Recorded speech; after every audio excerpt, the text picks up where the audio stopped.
Ayan, magandang umaga guys. Ayan, so ang ating itsura na dyan guys, kay bago paging mata ako niyan guys. Bagong gising, ayan. Baga sa English, I just wake up. Char. So ayan guys, papunta akong palengke. Kaya wala na may sudan guys, wala na kami ulam. Out of stock na. No more supply na, food supply. So, ayan, lalakad ako dyan guys, papuntang palengke. Ayan, exercise na rin sa umaga. So yun guys, share ko sa inyo na um, na-experience nyo ba rin na mayroon kayong mga kamag-anak or kapatid? Ayan. May kapatid ba kayo dyan guys na minsan natulungan kayo? Ayan. Natulungan kayo guys sa isang masasabi nating crucial na sitwasyon. Tapos, yung pagtulong pala na yun guys, ano pala, dala-dala niya yun hanggang hukay, yung kanyang pagtanaw niya sa panunumbat niya sa'yo guys na kailangan pagbayaran mo yun. Utang na loob mo yun sa kanya guys. So, ayun, hindi ko akalain guys na talagang isusumbat pala niya sa akin yun. Kasi nga, natulungan niya ako, ganito, ganon. So, ang dami niyang panunumbat guys. Sumbat ng sumbat. So, nagtataka lang ako guys. Kasi, bakit siya ganun? Kung tutulong man lang siya bilang kapatid, bakit siya kailangan manumbat? Sa manoy. Diba guys, kung tutulong ka, na manumbat. Hayaan mo na lang yung, kung manumbat ka man lang din, di huwag ka na tumulong. Diba? Ganun lang yung kasimple. Kung nanghihingi ka ng kabayaran or ini-expect mo na utang na loob mo yon, utang na loob na niya sa'yo yon, yung pagbigay mo ng tulong, hindi tulong yun. Diba? Ano tawag nun guys? Investment yun. Kumbaga, sa darating na panahon, sisingilin mo siya. Yun. Ganun dapat, no? Parang walang sakitan ba? Malinaw usapan. Ito hindi ko tutulong. Bayaran mo ito pagdating ng panahon. May pambayad ka na. Yan, bayaran mo ako. Walang kapakapatid. Yan. Para malinaw usapan ba? Yan, experience niyo ba yung mga ganyan, guys? So, wala naman akong hinanakit, guys. Nagtatanong lang ako ba? Nagtataka lang din ako. Kasi may mga ganong kapatid pala. May mga kapatid palang ganyan, guys, sa mundong ito. Sa bagay, yung kaso ko, guys, wala lang sa kalingkingan to sa iba. Yung iba nga nagpapatayan na. Iba kapatid sa kapatid, nagpapatayan, nagsisiraan, naglalaglagan. Kasi hindi naman natin siguro din yan maipagkaila kasi nakasulat na yan sa ating banal na kasulatan guys na darating ang panahon na ang mga tao, kapatid sa kapatid ay maglalaban-laban. Jesus Maria, huwag naman sana guys. Kasi ako talaga guys, naranasan ko mismo yan. Diyos ko, pati yung inuungkat-ungkat niya guys, yung kapatid ko na yun, inuungkat-ungkat niya mula nung pagkabata kami, yung nakasampa pa ako sa balikat ng mama ko. Ibig sabihin, bata pa ako. Kinakarga-karga pa nga ako, di ba? Nakasampa ako sa balikat. May hawak daw akong tinapay. Nanghingi daw siya, hindi ko daw binigyan. Jesus Maria Jose, paano ko ba maano yun? Paano ko mai-justify yung sarili ko yun, guys? Bata pa ako. Ano bang sitwasyon ko dun? So, yun, ang sama ng loob niya sa akin, ganyan, na dahil doon, hindi ko daw siya binigyan. Tapos, dala-dala niya hanggang ngayon. Ilang taon na kami guys, halos na mag senior citizen. Ako, malapit na ako mag 50. Agoy, ginoo ko santisima golden age na. Tapos ganun pa rin siya doon sa senaryo na yun. Kaya question mark talaga guys sa utak ko. Nung minsan narinig ko sa kanya yun na ganun nga daw, hindi ko siya binigyan. Tapos para bang ang point niya na bakit tutulungan niya ako o bakit bibigyan niya ako kung anong meron siya ako nga daw hindi ko siya binigyan noon ng tinapay. Ginoo. So yun nga, sumabog na rin ako guys. Sinumbatan niya ako. So nilabas ko rin yung akin guys. Ito yung aking ano guys yung aking naramdaman din na hindi ko na rin naman sana binabaliwala ko na yun kasi kapatid ko nga. Nagsalita na rin ako guys kasi ano naman gamit yung bibig natin kung di natin gagamitin. So yun, sabi ko sa kanya, o sige, ganun pala. O ito rin, sasabihin ko sa'yo kung ano yung mga ano ko sa'yo. Ano naman pala ang gusto mo. Ayun, ang nangyari guys. Dinilatan ako ng napakalaking mata niya guys. Galit na galit siya sa akin. Ayun, grabe yung katakot-takot yung ano niya guys. Tapos pinatayan ako guys kasi sa ano lang kami nag-usap eh. Sa messenger. So ayun, nabitin ako guys kasi pinatayan ako ng cellphone. Natapos yung usapan namin. Meron pa sana akong gustong i-ano sa kanya. I-dedicate. Char, i-dedicate talaga. So yun guys, tanong ko sa inyo kung anong naranasan nyo. Mag-comment kayo guys. Masama ba akong kapatid? Bakit ganito? Bakit ganoon? Ayan.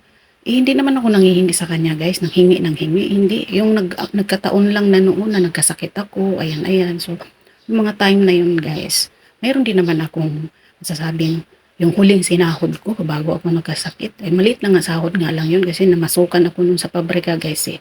Na taon na opera ako sa appendix. Eh, pwede naman niya akong pabayaan nun kung gusto niya. Eh, siyempre mapahiya din siya guys sa mga kasamahan niya, makakilala niya. Kung sabihin na, ay layo, kapatid mo, bakit mo ginaganyan, pinabayaan. So siguro yun, ginagawa na lang niya yun, napilitan na lang siya. Kaya yun, ngayon dumating yung panahon na sinusumbat niya sa akin. Ayan, kasi kung talagang ang tao, mula sa puso yan, sa kaibuturan ng puso ang pagtulong, kahit gaano pa yung katagal na panahon, gaano kalaki yung tinulong mo sa ano, lalo pat kapatid, hindi mo na yan isusumbat, di ba? Ang saya kaya pag nakatulong. Yan, para sa akin lang ha. Napakasarap sa puso, sa isip pagka alam mo may tao kang natulungan, nagpapasalamat sa iyo kasi yun, natulungan mo sila, masaya sila. So yun. So iba talaga siya guys. Sabi ko, iba ka talaga. Dati, pinapayo-payuhan ko pa siya na itapon mo na yung mga laman ng puso mo na mabibigat. Yung mga pangit na mga laman ng puso mo. Kaya wala na tayong magagawa dyan eh. Kahit baliktarin pa natin yung mundo, wala na tayong magagawa dyan. Kasi, kumbaga sa English ba, past is past yan. Kasi kung ako din, sus ko Mariosep, Ginoo. At mayroon din ako, siyempre ganito lang naman ang itsura ko, ayan. Mayroon din ako mga salubin guys, pero hindi ko na iniintindi yun. Kasi wala na nga magagawa yun eh. Nakaraan na yun eh, nakadamatay na nga yung ibang taong involved dyan sa akin sama ng loob guys. Char. So yun, super ano lang talaga shy. Super nakakatawa lang talaga guys. Kasi ayun, may mga tao talaga na yan, dala-dala nila yung mga ilang dekada na ng kaganapan sa buhay nila. Kaya sabi ko sa kanya, Jesus Maria Joseph, Ginoo ko, kailan ka pa ba mag-move on? Yan, malapit na tayong mga matay, hindi natin alam kung sinong mauna sa atin. Tapos, ako, inaamin ko guys, hindi na talaga ako ngayon nagsisimba linggo-linggo. Tapos sabi, humingi naman ako ng pasasalamat sa Panginoon, hingi rin ako ng patawad, ganyan-ganyan. Alam ko naman darating yung time na magbabalik loob ako sa Panginoon. Tsaka, yung ibig kong sabihin guys, yung talagang linggo-linggo ako magsisimba, katulad ng dati. Dati kasi guys, hindi pa ako hiwalay sa asawa. Yan, buo pa yung pamilya ko guys. Linggo-linggo ako nagsisimba guys. Mula nung nagkahiwalay na kami ng asawa ko, gawa nga nang namasukan ako guys bilang kasambahay. Yan, nagkawatak-watak na. Yung mga anak ko, itinara ko sa inupa ko ng bahay, naupahan sila. Ako naman, namasukan. Parang nawindang yung mundo ko ng mga panahon na yun guys. Talaga napokus na lang ako sa trabaho. Tapos, alam mo yon yung parang gusto mong magsisimba ka linggo pero may trabaho ka, may amo ka na, napipressure ka kasi ganito ganun. So parang ano na lang, nagdarasal na lang ako guys. Kahit nakaupo ako sa kubeta guys, nagdarasal na lang ako. Kahit saan, basta lagi kong ano sa Panginoon, kausap ako sa Panginoon, ganyan. Yung kulang ko na lang talaga guys, yung linggo-linggo pagsisimba. Yun, yung ina-admit ko yan sa Panginoong Diyos na hindi na ako nakakapagsimba linggo-linggo. So, yun guys. Kinukwento ko yan, nabanggit ko yun sa kanya. Sabi ko, sayang naman. Kasi nakikita ko sa kanya guys. Nagsisimba siya, pinupost niya sa kanyang social media. Nagsisimba siya, ganyan-ganyan. Sinabi ko na, sayang naman yung pagsisimba natin. Kung laman naman ng ating puso pala ay itim. Di ba, hindi pula. Mabigat ba? Kumbaga ibig sabihin, mabigat, puro galit, puro hinanakit, puro sama ng loob. Ayan, walang papatawad kasi sabi niya, hindi daw talaga niya mapapatawad, ganyan. Ganun daw talaga siya. Sabi ko, so, ganun. Anong saysay nung pagsisimba niya, guys, di ba? Anong saysay nun? Kung ganun lang din naman, di ba? So, yan, question mark talaga yan sa akin. Sabi ko, paano yan? Pag nagkadamatay na tayo, sa pintuan lang tayo sa papuntang langit, hindi tayo makapasok. Kasi, mukuan ka ba, muhuot tayo sa pintuan, hindi tayo makadiretso ng tuloy-tuloy sa pasok sa loob. Kasi nga, may bigat tayo sa ating puso. Ayan, kaya itaboy mo na yan, itapon mo na yan kasi sa demonyo yung mga ganyan. Sabi ko sa kanya. Grabe talaga guys, grabe yung mga ano ko yan. Yung pinagdaanan ko sa kapatid ko na yan. Grabe, super talaga ano. Lahat naman kami mga kapatid guys, talagang kahit lahat sino sa aming mga kapatid, lahat yan. Nakakaranas sa kanya na ano. Siya lang talaga, binubukod niya yung sarili niya. Ang basa ko doon, kaya siya pinubukod niya sarili niya kasi nga, yan, tingin niya nakakataas na siya sa buhay, nakakaalwa na. Ayun, takot siya na mahingian ng tulong siguro, malapitan, na mabawasan yung kanyang, kung ano man meron siya. Ayan, pansin ko, yun ang unang basa ko sa kanya. Hindi yun na maghinanakit siya, nag-iwas lang siya guys, kasi kumbaga gaipon siya ng kayamanan dito sa lupa ba, yun ang basa ko sa kanya. Kasi dati pa yan nung mga pareha pa kaming dalaga. Yan, pag in-invite din siya ng mga pinsan ko, mga tiyahin ko na pupunta kami sa ganito, sa kabilang bayan lang para magsimba, ganyan. Pag tuwing linggo, hindi siya sasama guys, ang dami niyang alibay. Kasi nga, siyempre, takot siya na may mga ambag-ambagan, pamasahe. Yan, halimbawa, may kakain, ganyan, ambag-ambag. Takot siya ganyan guys, yun ang basa ko sa kanya. So, hindi na talaga ako nag-ano sa kanya. Kaya yun sa totoo lang guys, yung sagutan namin, yung una talaga guys, yan. Grabe yung una, hindi masyado, yung magkasama pa kami, pare pa kaming dalaga nun. Kasama kami doon sa inuupahan namin, ng bahay. Yun, nag-aral ako noon panggabi guys. Tapos, umuwi ako ng maaga kasi nga, wala kami klase. So, anong gagawin ko sa school? So, umuwi ako para makapagpahinga, makagawa ng anong mga gagawin dapat sa bahay. Nagulat siya, bakit daw umuwi ako? Sabi niya, nag-cutting classes daw ako, guys. So, galit na galit siya, ganyan-ganyan. Mayroon daw pa siyang kinakausap na kaklase ko, ganyan-ganyan, na hindi daw ako nandoon daw sa school. Bakit daw ako na umuwi na? Sabi ko, nagpaliwanag ako na, wala nga kami klase, pwede nang umuwi. So, umuwi ako, anong gagawin ko dun? Sabi niya, ano daw ako, yun, di talaga nakikinig sa akin, guys. Binato-bato niya ako mga labahan, kung anong mahawakan niya mga damit na labahan, binabato-bato sa akin. So doon ako na-shock ako guys kasi bakit ganun siya? Hindi siya nakikinig ng paliwanag, hindi siya naniniwala sa akin. So nasagot ko siya, una ko siya nasagot nun guys, umiiyak ako. Sabi ko nga, ginagalang pa naman kita bilang nakakatandang kapatid.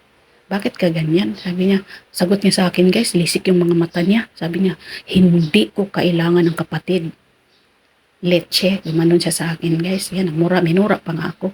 Tapos galit na galit siya. Wala, di daw niya kailangan ng kapatid, ganyan.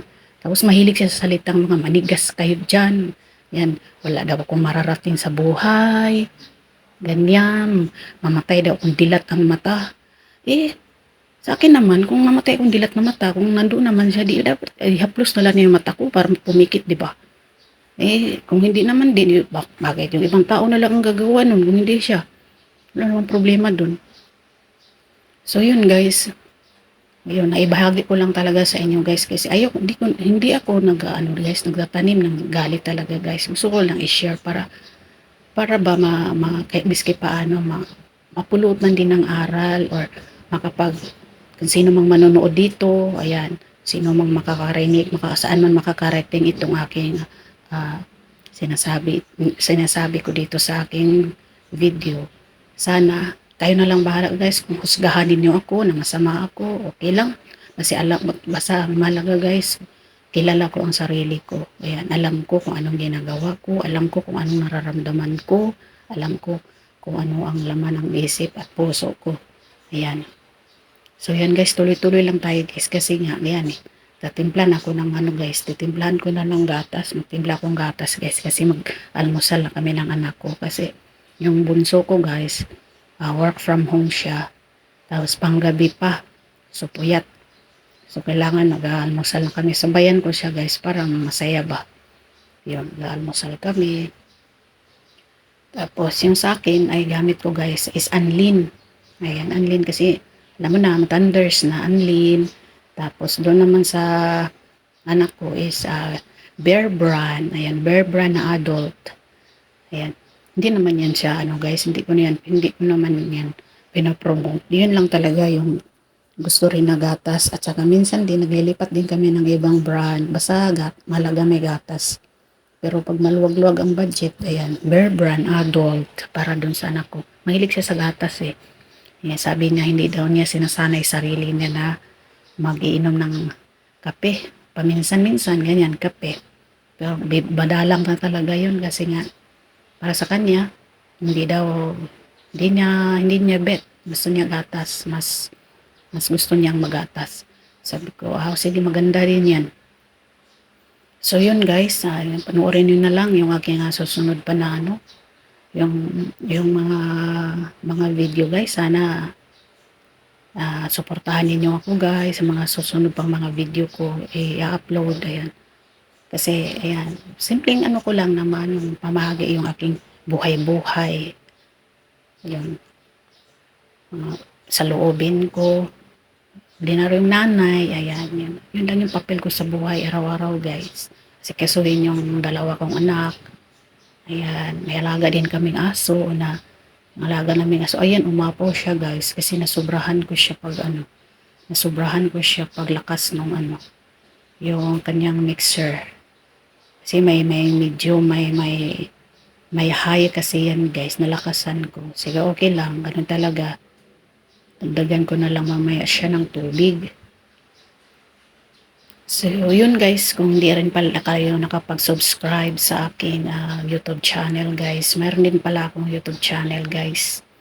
Ayan, Irene Martinez Studio. Ayan, mayroon na nakalagay yun sa aking profile dito sa Facebook guys. Yung aking pangalan ng aking YouTube channel. Ayan, baby pa yung aking YouTube channel guys, baby pa siya. Ayan. So, dito na lang siguro ako guys. Magpapaalam na ako. So, maraming salamat sa inyong panonood. Naway pagpalain tayong lahat ng Panginoon ng buong may kapal sa ating araw-araw na ginagawa. Gabayan tayo para hindi tayo malihis ng landas. So, yan guys.